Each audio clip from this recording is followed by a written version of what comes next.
Sir दूसरी दिक्कत जो इस बजट में नजर आई वो ये थी कि इनकम टैक्स स्लैब में चेंज नहीं हुआ।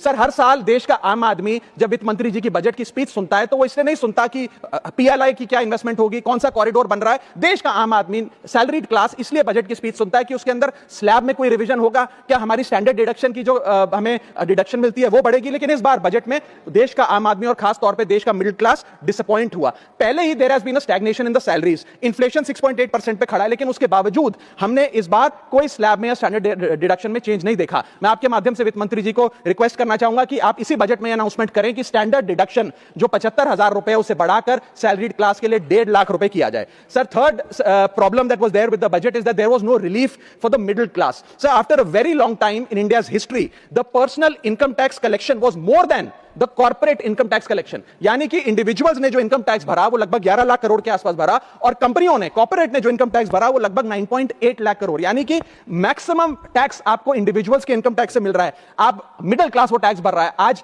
वो दौर आ गया है कि हम मिडिल क्लास को अपलिफ्ट करें, मिडिल क्लास को पैम्पर करें, नहीं तो मिडिल क्लास एक सैंडविच की तरह रिच क्लास और पुअर क्लास में दबता चला जा रहा है। सर राइजिंग कॉस्ट प्रेशर्स के चलते पिछले वित्तीय वर्ष में मिडिल क्लास ने देखा कि उसके एजुकेशन के खर्चे में 8% की बढ़ोतरी हुई, हेल्थ केयर 9% से महंगा हुआ, रेंट 7% से, फूड 6% से, ट्रांसपोर्ट 5% से। मेरा रिक्वेस्ट यह है माननीय फाइनेंस मिनिस्टर से कि वो इनकम टैक्स में रियायत देकर या तो मिडिल क्लास को कोई रिलीफ दें, और अगर इनकम टैक्स में रियायत नहीं दे सकती हैं तो उसकी सेविंग्स और इन्वेस्टमेंट्स पे उसको बेनिफिट दें, उसे इंसेंटिव्स दें कि वो ज्यादा बचत करे, ज्यादा वेल्थ क्रिएशन कर पाए।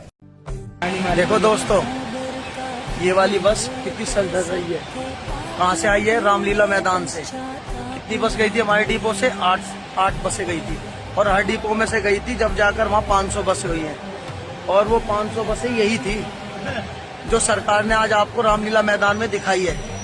उनके पास कोई नई बस नहीं थी। हमारे डिपो से 8 गई है तो और डिपो से 10 गई होंगी, 15 गई होंगी, 5 गई होंगी, हर डिपो से इतनी बस गई हुई है। और ये वाली बस रामलीला मैदान से आई है, कोई नई बसें नहीं है। और वो 500 बस यही थी, 12 मीटर की और 6 मीटर की। राजनाथ सिंह जी ने अपने भाषण में 1971 और सिंदूर का कंपैरिजन किया, और मैं उनको याद दिलाना चाहता हूं 1971 में इंडियन ओशन में 7th फ्लीट आ रही थी, हिंदुस्तान की ओर आ रही थी, और उस समय के प्रधानमंत्री ने कहा हमें जो बांग्लादेश में करना है हम करेंगे, आप आ जाओ, जितना आना है आ जाओ, हम करेंगे। जनरल मानेकशॉ ने इंदिरा गांधी जी से कहा कि मैं ऑपरेशन गर्मी में नहीं कर सकता हूं, नहीं करूंगा, मुझे 6 महीने चाहिए। इंदिरा गांधी जी ने उन्हें कहा आपको 6 महीने चाहिए, 1 साल चाहिए, जितना भी आपको समय चाहिए आप लीजिए। आपको फ्रीडम होनी चाहिए, फ्रीडम ऑफ एक्शन आपको होना चाहिए। 1 लाख पाकिस्तानी सोल्जर सरेंडर किए, एक नया देश बना। Now move to operation Sindoor. Captain Shiv Kumar, defence attache Indonesia, he says, I may not agree with him that India lost so many aircraft, but I do agree that we did lose some aircraft, and that happened only because of the constraint given by the political leadership to not attack the military establishment and their air defense. कि भैया हम आपके जो military infrastructure है, आपके air defence system को हम नहीं अटैक करेंगे, और दूसरे साइड से आप हमारे पायलट भेज रहे हो। मतलब आपने शुरू किया और शुरुआत में आपने उनको कह दिया कि भैया हमारे पास ना पॉलिटिकल विल है और ना हम आपके मिलिट्री इंफ्रास्ट्रक्चर पर अटैक करेंगे, और फिर आपने हमारे पायलट से कहा जाके लड़ाई करें। मतलब आपने पाकिस्तान को डायरेक्टली अपनी पॉलिटिकल विल बता दी कि आपके पास लड़ने की पॉलिटिकल विल है ही नहीं, कि आप लड़ना ही नहीं चाहते हो। It is disgraceful. No prime minister has ever done this before, and let me tell you, no prime minister after you is ever going to do it. You've done a trade deal. Now let me tell you what is written about data.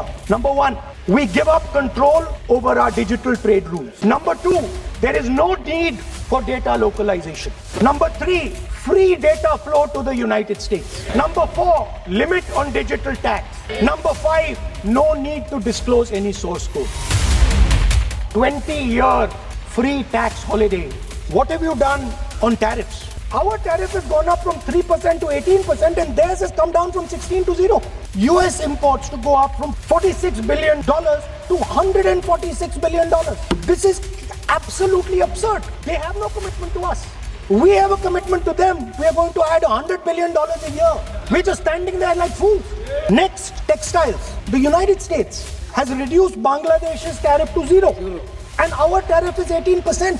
What do you expect our textile people to do? They're dead. They're finished. The entire textile industry is gone. Let's talk about energy. Energy security, gone.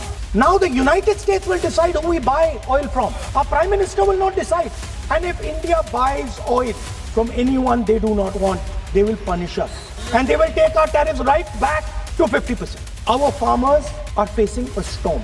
Makka, soybean, lal jawar, kapas. You have opened the door to crush our poor farmers. So we are facing a storm. You have allowed the Americans to weaponize our finance and our energy against us. You are telling us that the world is a place where geopolitical conflict is intensifying.